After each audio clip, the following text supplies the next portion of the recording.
You know that feeling. Busy every second, yet somehow behind on everything that actually matters to you. Marcus arrived early every Monday with good intentions and left late every Friday with those same intentions still unfinished. 11 browser tabs, 3 half-written emails, 2 overdue meetings. His screen was a monument to everything he had not finished. Every notification felt like progress. Every switch between tasks felt productive, but the real work never moved forward. The cruel illusion of multitasking is that motion masquerades as momentum, and Marcus had mastered the illusion. His calendar was full, his output was thin, and somewhere beneath the noise he felt the quiet ache of wasted potential. This was not a productivity problem. It was a focus problem, and the difference would change everything for him. Before Marcus could fix his work, he had to face one uncomfortable Monday morning truth, staring back from his own screen. You have worked yourself to exhaustion and somehow fallen further behind. That contradiction is more common and more crushing than anyone admits. Marcus sat across from his manager, half expecting praise, and instead received a spreadsheet that quietly dismantled every story he had told himself. 8 months behind, not because Marcus was lazy, but because busyness had become the perfect disguise for a lack of real progress. His manager slid a single printed line across the table. People who multitask lose up to 40% of their productive output, and let the silence do the rest. 40%, not stolen by distraction in one dramatic moment, but quietly bled out across 1,000 small context switches every single day. The number was not a judgment on Marcus's intelligence. It was a structural flaw in the system he had built around himself and called discipline. Something shifted in Marcus right then. Not anger, not shame, but the specific discomfort of a person who has just run out of excuses. A 40% loss means the hardest worker in the room can be outproduced by someone calmer, slower, and ruthlessly focused on one thing at a time. You know that specific silence after a building empties? When the hum of other people's busyness stops and your own thoughts get uncomfortably loud. 40%. That number refused to leave Marcus alone, circling his mind like an unpaid debt demanding to be settled tonight. Desperation, when it finally gets quiet enough to speak clearly, often sounds less like panic and more like a single, obvious question. The pledge Marcus made to himself that night was not complicated.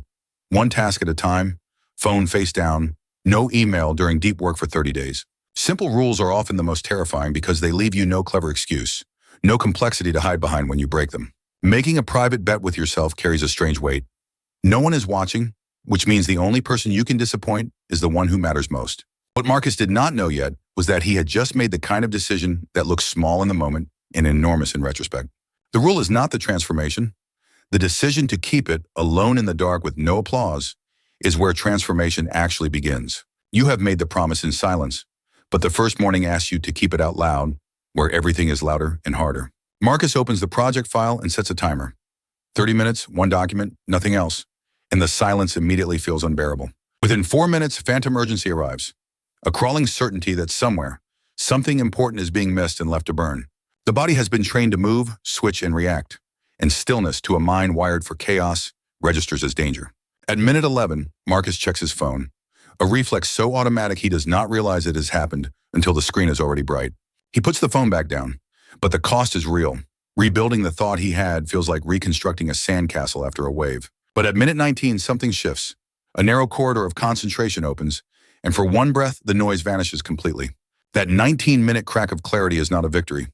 It is a signal, the first proof that something real is waiting on the other side. You reach Friday and realize you have touched fewer things this week, yet somehow the most important thing has actually moved forward.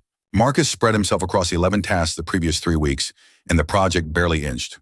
One focused week moved it further than all of them combined. The uncomfortable truth landed hard. He had confused the feeling of being busy with the reality of making progress. They are not the same thing. Speed without direction is just exhaustion wearing a productive mask. Depth, not breadth, is the engine that actually moves the work.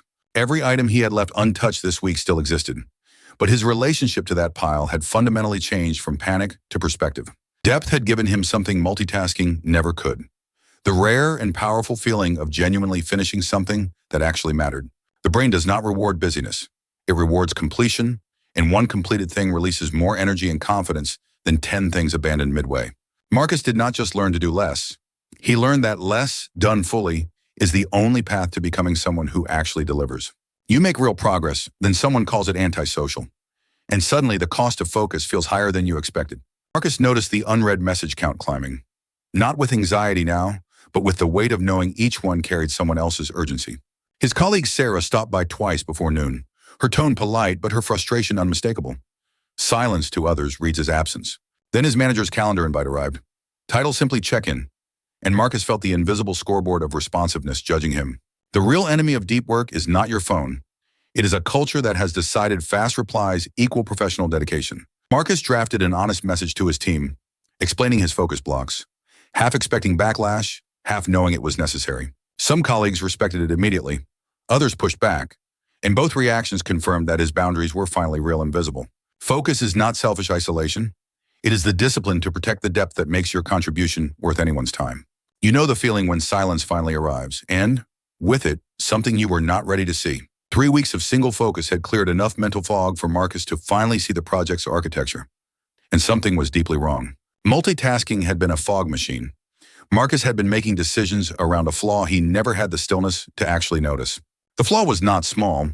Months of work had been built on an assumption that was never tested, hidden under constant busyness. Here is what depth does that speed cannot. It finds the thing hiding underneath everything else, the thing that actually matters. Marcus did not panic. 3 weeks of single-focus work had built something new in him, the confidence to stay inside a hard problem. And then staring directly at the flaw, he saw it. The same gap held a shortcut the original plan had never imagined. The real reward of focus is not finishing faster. It is seeing clearly enough to find the better answer hiding inside the problem. You reach the finish line not with a sprint, but with the quiet certainty of someone who finally stopped running in circles. The project shipped on time, and Marcus sat with that fact the way you sit with something you almost did not believe was possible. He pulled out 30 days of time logs and saw, written in his own hand, exactly where his hours had actually gone. The data was not flattering at first. The first 10 days were nearly half as productive as the final 10, and that gap told everything. What multitasking had stolen was not just time, it was depth, and depth is where the work that actually matters gets made. He reclaimed 11 hours in the final week alone, 11 hours that had simply been hemorrhaging into the noise of constant task switching. The identity shift was the thing he had not expected. He no longer thought of himself as someone managing chaos, but mastering craft. Focus had not given Marcus a productivity trick. It had given him the one thing no system can manufacture, proof that he could deliver. You have finished something hard, and now comes the moment that decides whether it changes you or just happened to you. Marcus did not walk into that room with a productivity hack.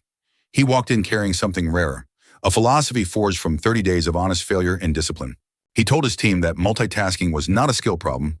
It was a respect problem, a quiet signal that nothing in your life deserves your full presence. Real respect for your work means giving it the one thing it cannot borrow from you later, your undivided attention right now while it matters. The team listened differently than Marcus expected.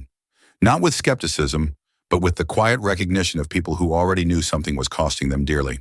Focus is not a technique you apply to your schedule. It is a declaration about what your life is actually for, made one unbroken hour at a time. Marcus left that room not as the manager who shipped a project, but as the person who finally understood that mastery is just focus compounded across enough days. The one skill that separates dreamers from those who deliver is devastatingly simple: the willingness to be fully here for this until it is done.